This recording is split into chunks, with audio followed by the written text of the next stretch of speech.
Friday, November the 30th, 2012. The time is 1:30 a.m. I'm Detective James Hutcheon, Hutcheon, badge number 6103.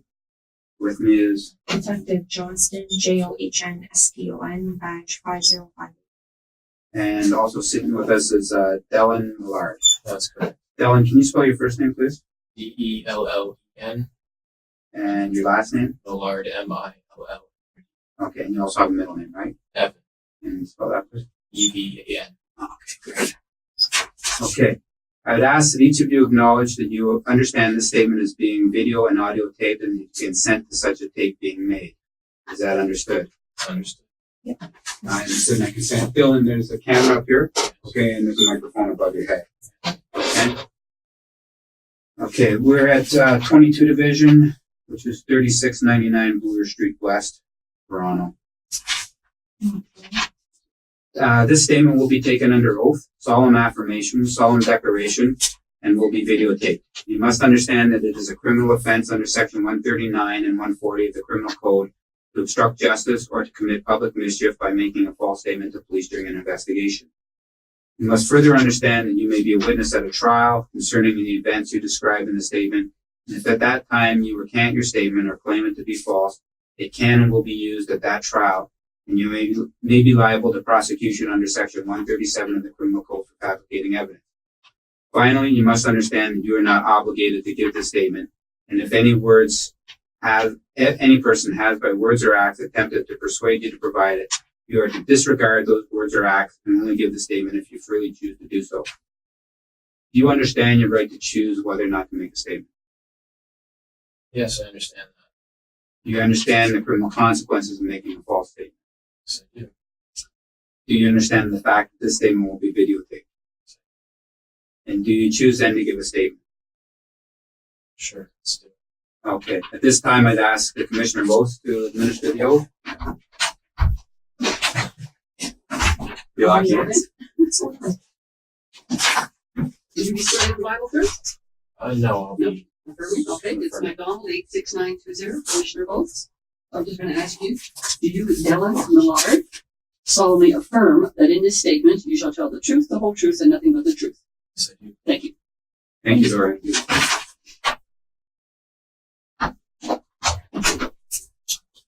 Okay, Dellen. We're here with respect to an incident that actually happened yesterday, Thursday, November 29th, 2012, at, I believe, your home at 5 Maple Gate in Etobicoke. And what I'd like you to do is just start from the beginning as to what happened and that brought the police into this. From the beginning. Well, I don't know what happened yesterday, but today, back to the house, sometime between 6 and 6:30. Okay, just today we're after midnight now, so it's Friday, so Okay. that's why I say yesterday as far as Thursday. All right. Okay. Yes, I see. So Thursday, sometime between 6 and 6:30, I got back to the house. I had been working at our family business in Waterloo. I came in through the side door. That's the door most everybody uses in the house. And I opened up the next door, which leads to the cat area of the house. It's the door from the kitchen to the hallway.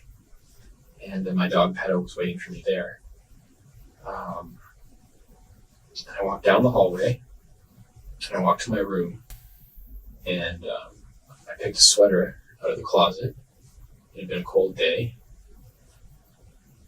And then I was on my way back to the kitchen to make a snack, and I noticed that my father seemed to still be asleep in bed, which was odd because it was late in the afternoon. And so I poked my head in, and something didn't really seem right about the way he was laying. He was laying very stilly. And I walked into the room, and I saw blood on the pillow.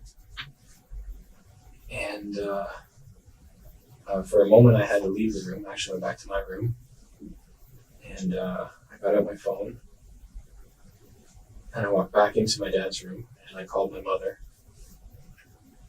And I told her what I was seeing. I literally said, I'm standing in my dad's room and there's blood all over his pillow and he's dead. And at first she thought I actually meant my dog Pedo, because she kept asking about his dog bed.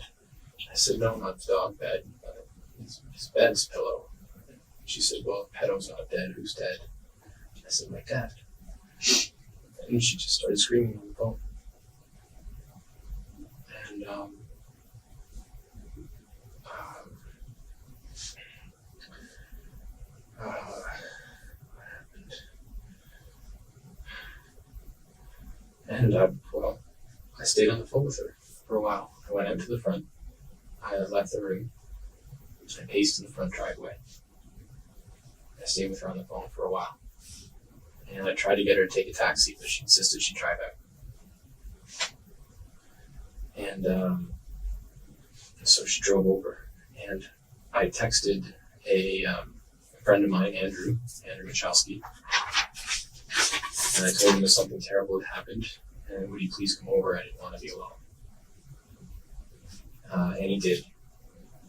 And we waited in the driveway together until my mother got there. And then she went in the house by herself for less than 10 minutes, more than 5. And she came back out and she pulled out her phone and she called the police. Well, she dialed 911. And fire truck came first, then the ambulance, and then squad cars.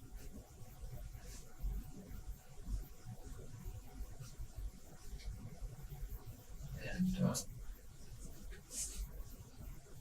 I talked to some of the officers.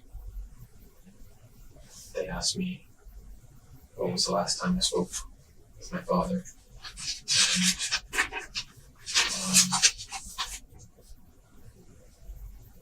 And what time I came home that day.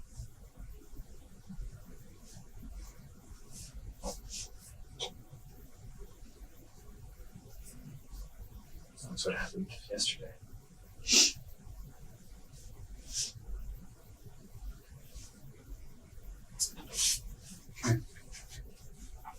All right. So you were in Waterloo. Mm-hmm. Where were you in Waterloo? Waterloo Kitchener International Airport. We built a hangar there, a large one, and there was all kinds of mechanics there. I moved a bunch of trailers around. We had tidied up the floor to make it look more presentable.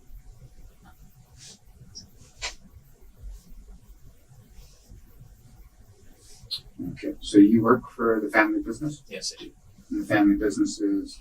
It's Millard Air Incorporated, and it's right now being trying to be reimagined into an MRO, which is a maintenance and repair organization, and it's essentially a garage to bring airplanes, get them fixed. And a couple of years ago, we were a hangarage business on Toronto Airport, where we rent hangar space to companies, and now we're trying to get into the maintenance side of things. So this is a new endeavor then for the company? Yeah.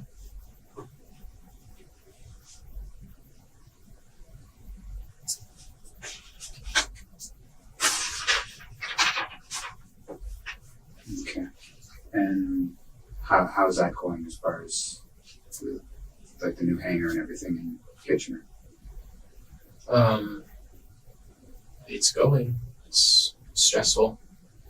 It's been about a year and a half of very hard work for everyone involved, and we haven't got a contract yet. So from an accountant's standpoint, it's not going well.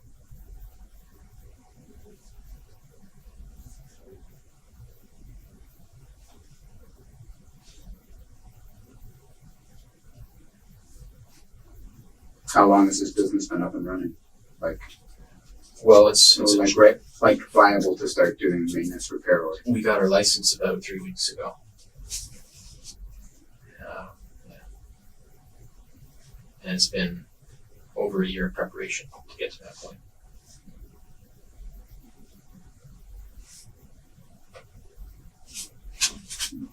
What's your position in the company? Business card doesn't have a title on it, but I think legally I'm vice president of the company.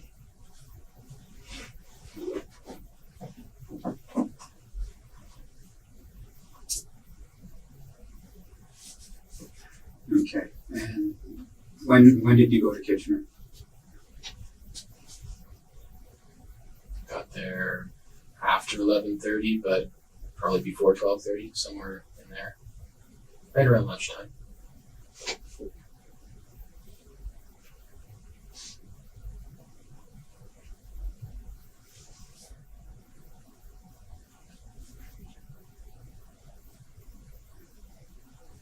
Okay. And when did you leave Kitchener? To come back. Yeah. To Tobago.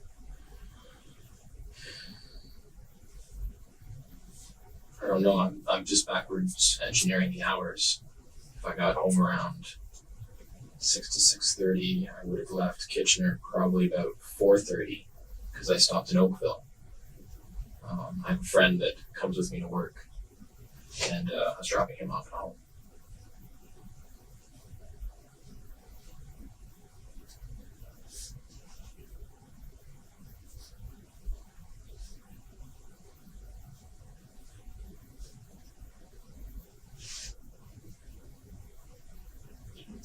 When was the last time you saw your dad? 2 hours ago. Like, In bed. no, I mean the last time you saw him alive, sorry. I keep wanting to say yesterday. It'd be Wednesday at about lunchtime. I was just leaving, and he was talking with Robert Kozlowski, who is our business advisor. And I stopped for a moment to put my 2 cents in. They were talking about one of our managers, John Barnes, who's been difficult to deal with lately. And I was basically saying, let's just find somebody that's easier to deal with because he's holding us back. And my father said, what did he say to that? He said, yeah, maybe later. And I headed out. I went to Oakville from there. Lisa, the bookkeeper, was still there when I left. And I think Robert and I left at the same time.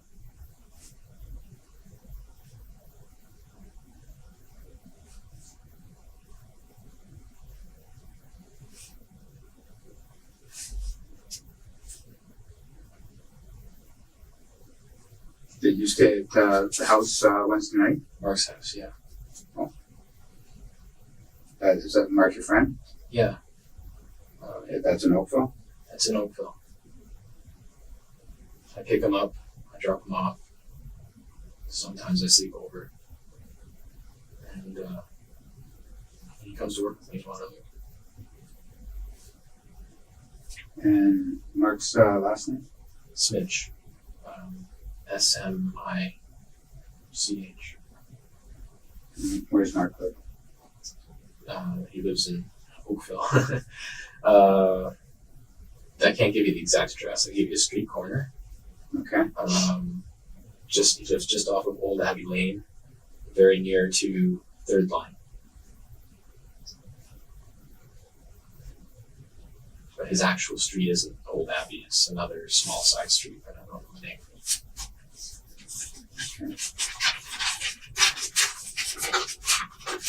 Now, your main residence is at 5 Maplegate? Officially, it's 307 Riverside.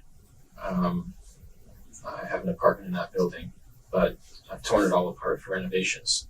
So for the last year, I've lived at Maplegate with my dad. Where's Riverside? Very near to Bloor and Jane.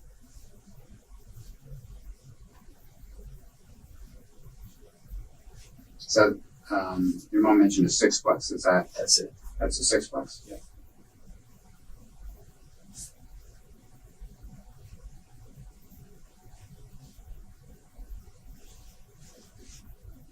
And your apartment number in 307? Number 2.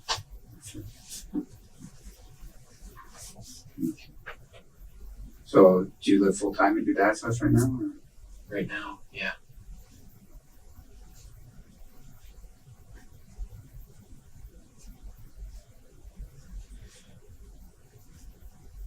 So is Riverside, is it livable in right now, or is it?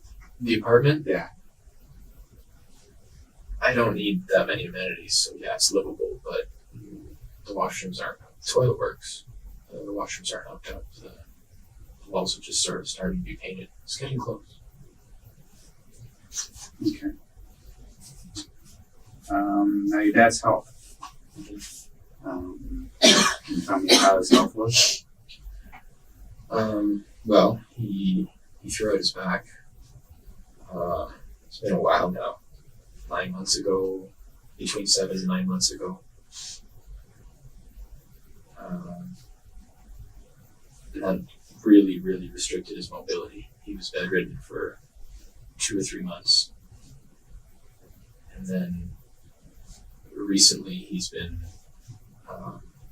able to drive himself out to Waterloo. And he has an electric scooter there. He goes around the hangar out.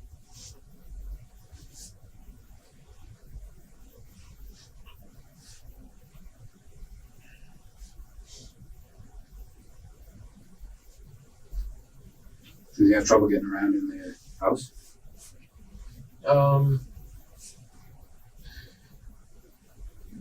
Trouble as though he can't do it smoothly, or couldn't do it smoothly. It was awkward for him to walk, but he can go around the house no problem. Okay. Any other medical problems? What's the medical problem? Heart, liver, lungs. Oh, strong heart, very strong liver. He'd have to be. Pardon me? I said it'd have to be. Why? He's always liked alcohol. He's always drank lots. And he'd have to have a strong liver. Now, was your dad a big drinker, or a regular drinker, or an alcoholic? How would you describe it?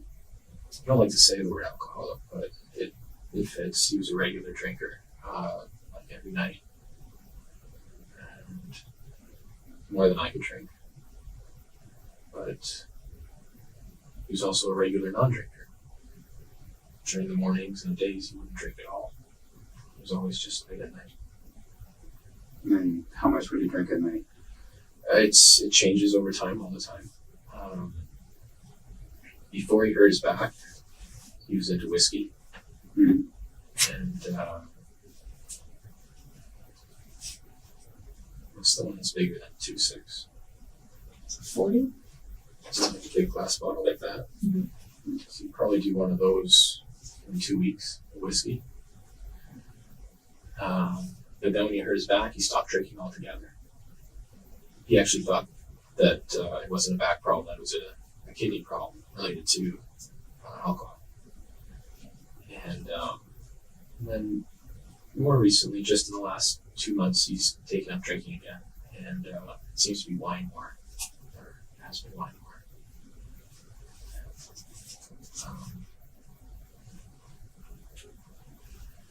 maybe 8 to 10 of those small wine bottles a night.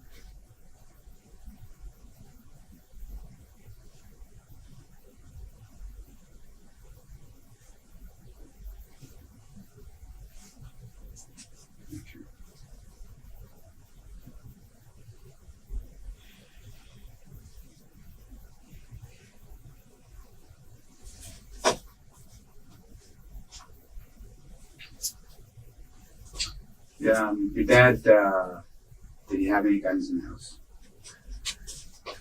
In the past, he has definitely. The safe that the detectives and officers have seen tonight, he's had that safe as long as I can remember. And he's opened it in front of me maybe 3 times in my life. And he used to have handguns in it. And the last time he opened it that I saw was over 3 years ago. And it had a bunch of pistols in it then. But about 2 years ago, even 2 to 3 years ago, it had something to do with the gun registry that was going on. It prompted it. He said that he gave all of his guns to a fellow named Les Beatty, who at that time was working for us. He doesn't work for us anymore.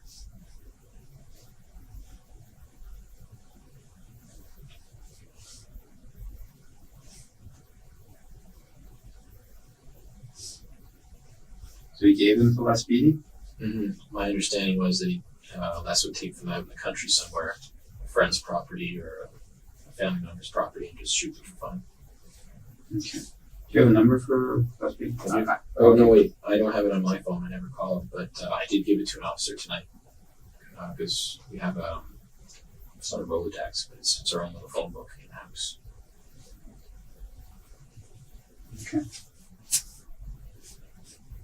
So your understanding was your dad didn't have any guns left? No, I didn't think so. Now you mentioned the safe. Do you know if there was a combination somewhere for the safe, or His lawyer will have the combination. the lawyer would have the combination? I would imagine so. I don't see how he'd ever expect me to open it after his death. Okay.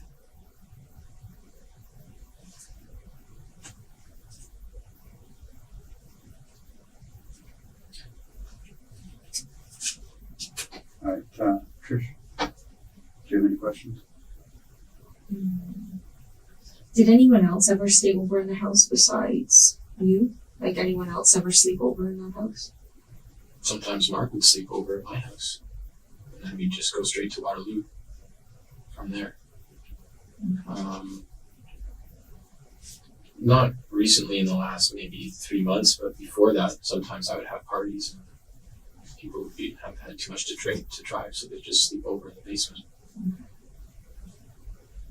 That was never regular. That was sort of on just a case by case type of thing. What's the whole basement set up for downstairs? For parties. For parties? We tried to make it look like a club. Who set it up like that?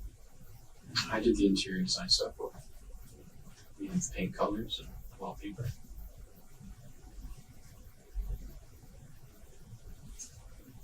And how often would you have parties? This year I've had 2. Would you advertise them or? Just friends and friends. When would your last party be?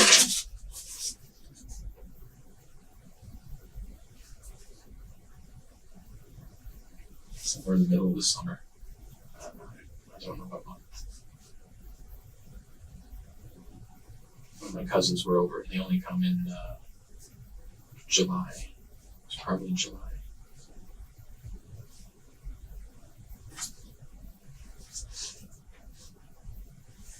And what takes place is there's Xbox and TVs and stuff like that set up down there. Mhm. And drugs, there's some drugs down there. We smoke pot. Mm-hmm. Do you grow it? No.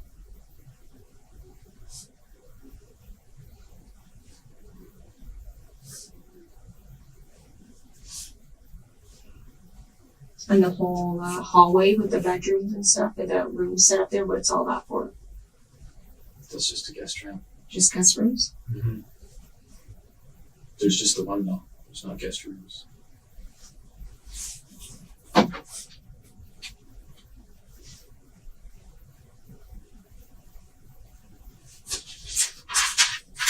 Have the police ever attended there for any of these parties? I think a couple years back we had one get out of control, and we had to call the police to get people off the property. How many people usually come? Usually it's 20 or less. That night it was more like 300 or something. It was somebody posted on Facebook and it just went nuts.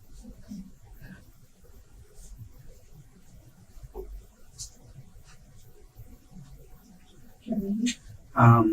Doors in the house, are they usually always locked? Yeah. Different doors have different habits. The front door is always deadbolted from the inside. The side door is a combination that locks as soon as you close it.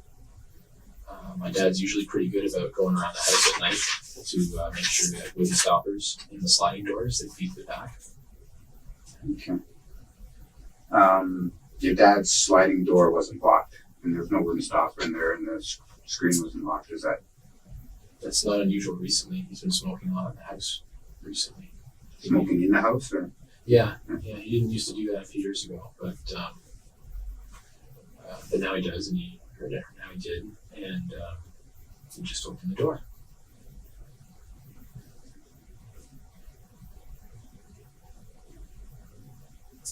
And for his room, he lets the cats out there too. We have an enclosure around his bedroom sliding door. It's all fenced in. It's for the cats, so they can sort of go outside.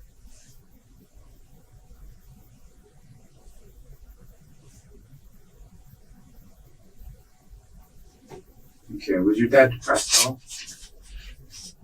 He had depression in him.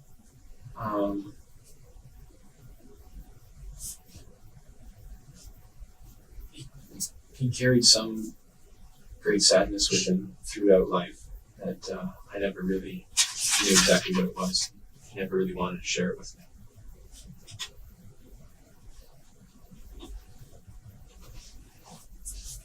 It wasn't like he was always sad either.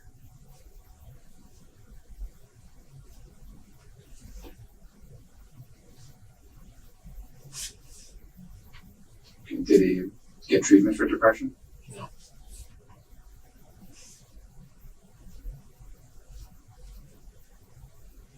Was he under a lot of stress with this new endeavor? Lots this year.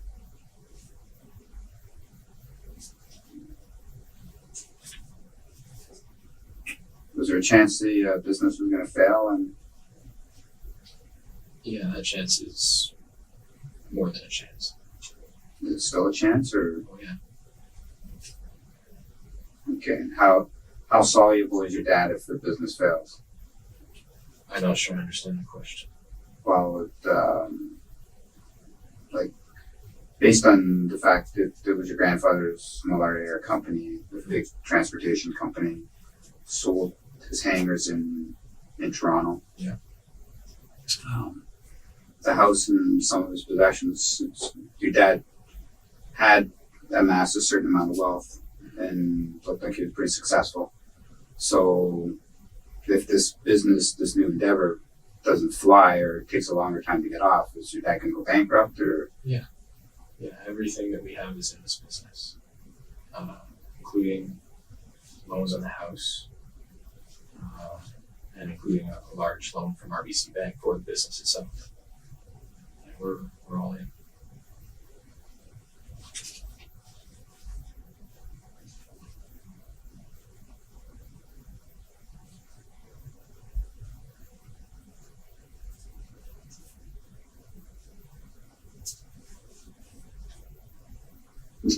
So how long did your dad think that it should, like, the year and a half that it took to get to this point to get the license, was that longer than it should have been? We originally projected 9 months, and it became a year. And we thought that as soon as we had the license, contracts would be coming in steadily and easily. And we haven't got a contract yet. It hasn't been that long. It's been about, like I said, 3 weeks. But yeah, we thought we'd be doing better. Give it 3 weeks once you get the license to wait 3 weeks for the business to start. That's not a long time. No, it's not at all. It's also, we've spent a lot more than we thought we were going to spend too. Okay. Is there much competition in the MRO business? Or? Yeah, it's a small number of players, but the competition is fierce between them. Does your dad own other properties? Just got something else. Owns Maple Gate. Sorry? The house we were at. Yeah. The hangar. I own Riverside, which is the Sixplex. Mm-hmm. No, I don't think he owns any other properties right now. A vacation property or anything like that? A cottage? No, yeah, he got property when his father died. He got his house and a vacation home out in Picton, and they were both sold.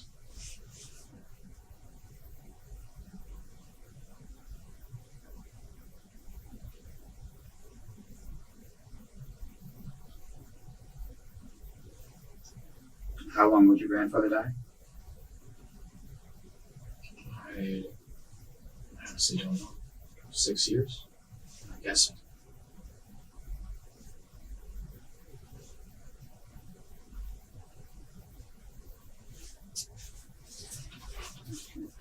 I noticed some stuff, Robinson helicopter and other stuff. Are you a pilot? I am. Your dad was a pilot, right? Yes, he was. What pilot license? Are you a helicopter pilot? Yeah, I'm a helicopter pilot, and I have that at the private license level, which is, do you know the different levels? No.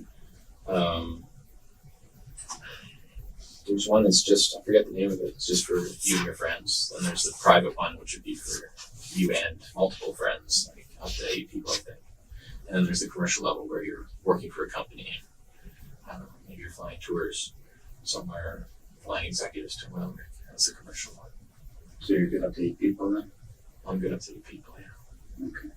And are you fly planes as well? I'm not licensed for it anymore because I let that run out, but I know how.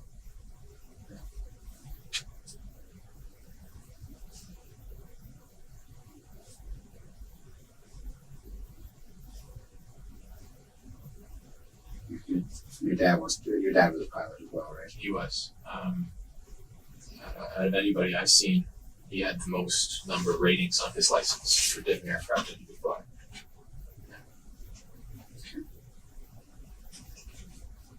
Was he still flying? No, he hasn't flown in a long time. I think his last check ride was while his father was still alive, maybe 5 or 6 years ago.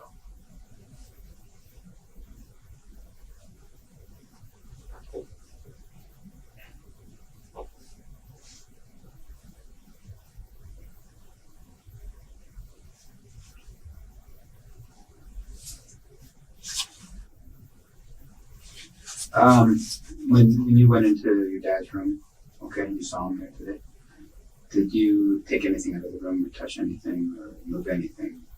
No. Did you see a note or anything in the room? No.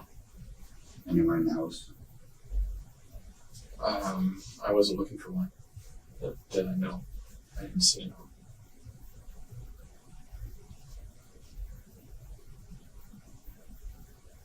You have a housekeeper? Yes. Her name? Her name is Dina. How often does Dina come? Usually twice a day. What time of the day would she come? She would come late morning, say between 9 and 10, would be the first time she'd come. And then she'd probably come again around 5 p.m. to 6 p.m.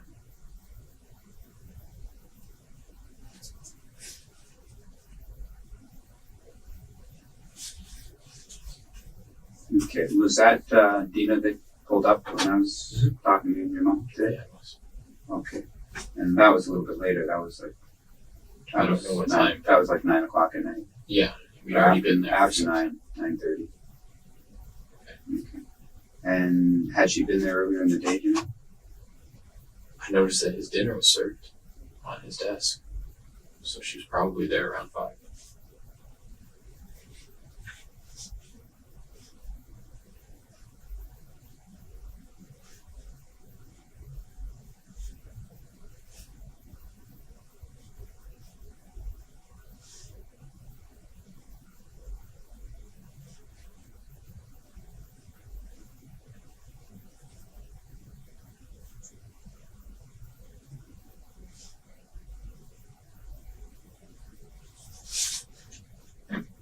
So if she was there at 5, why would she come back at 9? Or 9:30? I don't know. Maybe just to clean up the dishes, but it's neither unusual or usual. It wouldn't surprise me that she'd come at 9 at the same time. She doesn't have a regular thing to do at that time, though. She's always come in and out of the house freely whenever she wants.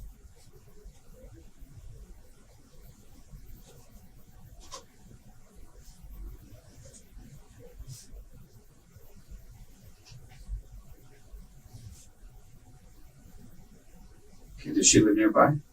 Mm-hmm. Yeah, she lives on Renforth, near Bloor.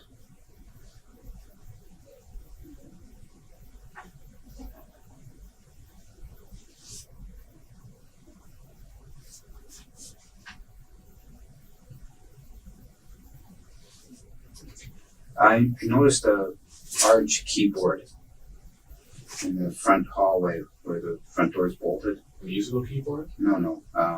Oh. A board of keys. Yes. Are Those are all vehicles at the Waterloo Airport. they're all at the airport? Yep. Yeah, Except maybe my dad's van key, it might be on there. okay. So those vehicles weren't missing from the home then? No.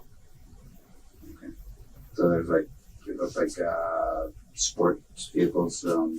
There's a mix. There's we have about 15 vehicles. We've got some little cars, a couple Jeeps, a couple trucks, a couple vans.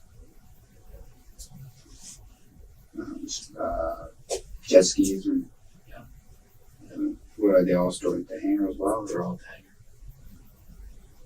Yeah, that's one of the items I had to clean off the floor. It didn't look airport enough. Okay. All right. Anything else? No, just, did you know if your dad had a girlfriend or anyone involved in his life? Mm-hmm. About a week ago, he asked me if I would be all right with him seeing a woman called Janet.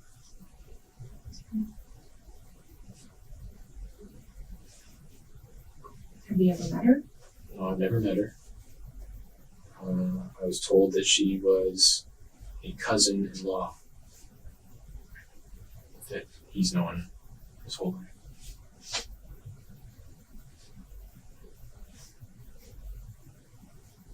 Did he say how long he's been dating her?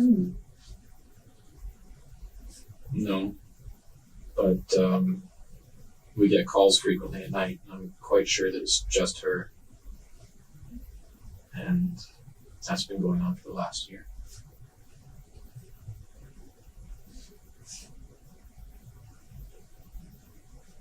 Do you know where she lives? No.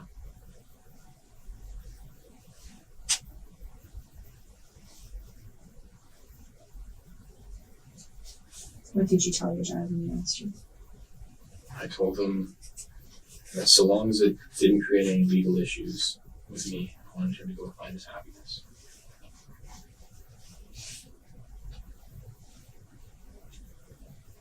And was it ever mentioned again since he asked you?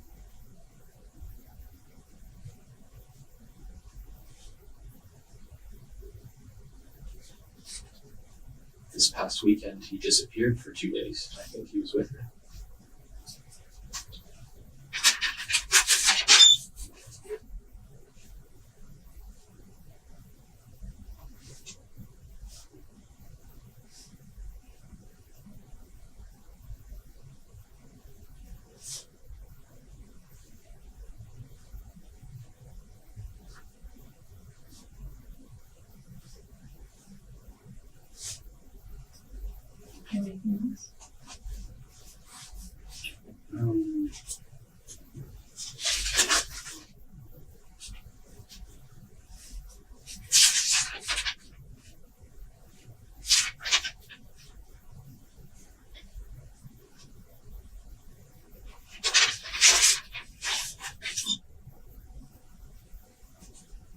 If your dad has a will.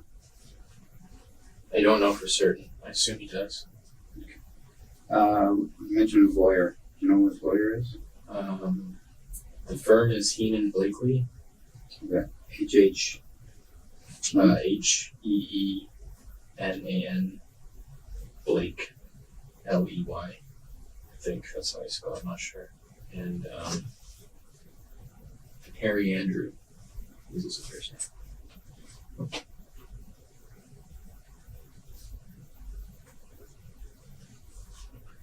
Do you know where their office is? Or? Somewhere in Toronto. Do you know who the executive of your dad's estate is? Does that mean Who distributes his estate? when he who would be in dies? charge of? Yeah, would it be the lawyer? Or It'll probably be, I would assume it'll be his lawyer and